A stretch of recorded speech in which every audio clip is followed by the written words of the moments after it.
Tak ada angin, tak ada hujan, tiba-tiba muncul pernyataan bahwa Presiden Republik Indonesia Joko Widodo diklaim bergabung dengan Partai Amanat Nasional. Pernyataan Jokowi bergabung dengan PAN disampaikan langsung oleh Ketua Umum PAN, Zulkifli Hasan, dalam suatu acara di Labuan Bajo, Nusa Tenggara Timur. Pernyataan Zulkifli Hasan itu tentu saja memunculkan banyak pertanyaan. Benarkah Jokowi masuk PAN? Jika benar Jokowi masuk PAN, artinya ia keluar dari partai yang selama ini membesarkannya, yaitu Partai Demokrasi Indonesia Perjuangan. Hubungan Jokowi dengan PDIP dalam beberapa waktu terakhir memang renggang dan cenderung memanas. Puncaknya saat putra sulung Jokowi, Gibran Raka Buming Raka, yang juga kader PDIP, maju sebagai calon wakil presiden mendampingi Prabowo Subianto. Tiket cawapres digenggam setelah Mahkamah Konstitusi mengabulkan gugatan ambang batas usia capres-cawapres menjadi 40 tahun atau pernah atau sedang menjabat sebagai kepala daerah. Keputusan MK dan majunya Gibran dijadikan peluru oleh PDIP untuk menyerang Jokowi. Meski kader terbaiknya diklaim masuk PAN, PDIP tidak bereaksi dengan keras. Sekjen PDIP Hasto Kristianto menantang Ketua Umum PAN Zulkifli Hasan untuk menunjukkan KTA PAN milik Jokowi. Presiden Jokowi menanggapi klaim PAN tersebut dengan santai. Ia menyatakan tak salah jika dirinya dinilai sebagai bagian dari keluarga PAN. Ini partai PAN ini kan masuk koalisi pemerintah. Jadi PAN itu masuk ke keluarga kita. Kalau kita jadi keluarga PAN kan juga ya sama saja kan. PAN masuk keluarga kita, kita masuk keluarga PAN. Pakar komunikasi politik Henry Satrio menduga klaim Zulkifli Hasan bahwa Jokowi masuk PAN merupakan bagian dari strategi.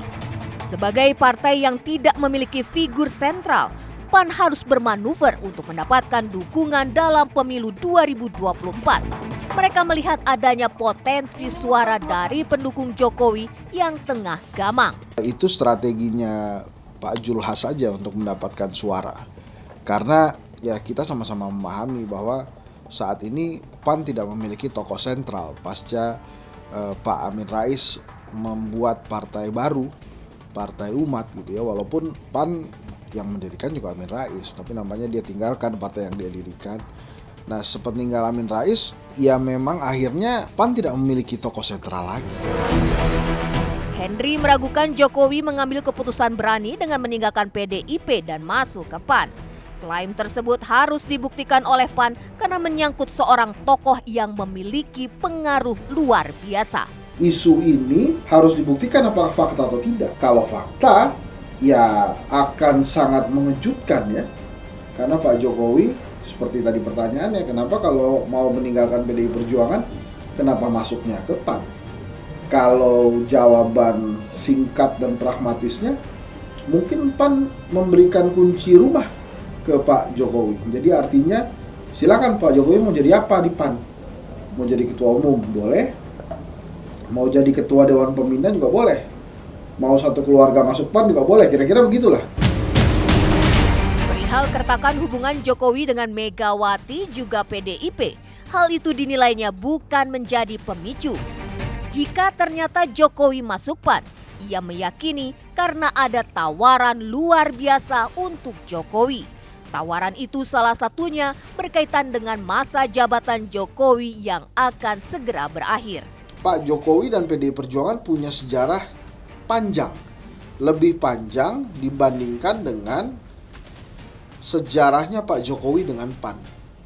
Jadi kalaupun kemudian memang benar Pak Jokowi pindah ke PAN, ini menurut saya nggak ada kaitannya dengan keharmonisan atau tidak, ini lebih ke kunci rumah tadi. Gini, Pak Jokowi kan mau pensiun. Pasti dia berpikir, setelah jadi presiden, saya mau jadi apa lagi? Nah makanya menurut saya antara Gerindra, PAN, Golkar ini bisa saja menawarkan hal yang sama kepada Pak Jokowi. Sebagai partai kecil dengan perolehan suara 6,84% di pemilu 2019 dan hasil survei elektabilitas sekitar 4% di pemilu 2024, PAN harus bermanuver. Salah satu yang dinilai bisa mendongkrak elektabilitas PAN adalah dengan memanfaatkan kemesraan mereka dengan Jokowi. Jika bisa meyakinkan pendukung Jokowi, bisa dipastikan sebagian dari mereka akan memilih PAN di pemilu 2024 nanti. Kalau pengaruh pada PAN, ya dapat tambahan elektoral dari pendukung Pak Jokowi gitu. Yang tadi saya bilang, PAN ini di ujung tanduk, bisa aja dia nggak lolos ke Senayan. Keberanian PAN mencatut nama Jokowi diyakini sudah melalui perhitungan yang matang. PAN berani mencatut nama Jokowi karena mereka tahu yang bersangkutan tidak akan marah. Apalagi dalam beberapa waktu terakhir PAN melayani Jokowi dengan luar biasa. Dia juga mungkin sudah berhitung, Pak Jokowi pasti juga nggak akan mengklarifikasi gitu. Yang akhirnya mengklarifikasi kan pemiliknya Pak Jokowi atau rumahnya Pak Jokowi, PDI Perjuangan, makanya Hasto bersuara. Dan Hasto bersuara wajib karena dia harus menjaga kadernya kan tetap di bawah rumah. Sebuah momen besar dalam politik kerap kali bermuasal dari sebuah isu atau momen kecil yang tidak diperhitungkan. Keretakan hubungan Jokowi dengan Megawati juga PDIP bisa jadi menarik hasrat sejumlah parpol untuk merangkulnya. Tak bisa dipungkiri bahwa kepuasan rakyat pada Jokowi menjadikannya sebagai tokoh yang paling banyak mendulang dukungan. Jika PAN berhasil membajak Jokowi, bukan tidak mungkin PAN akan bermetamorfosis dari partai gurem menjadi partai besar.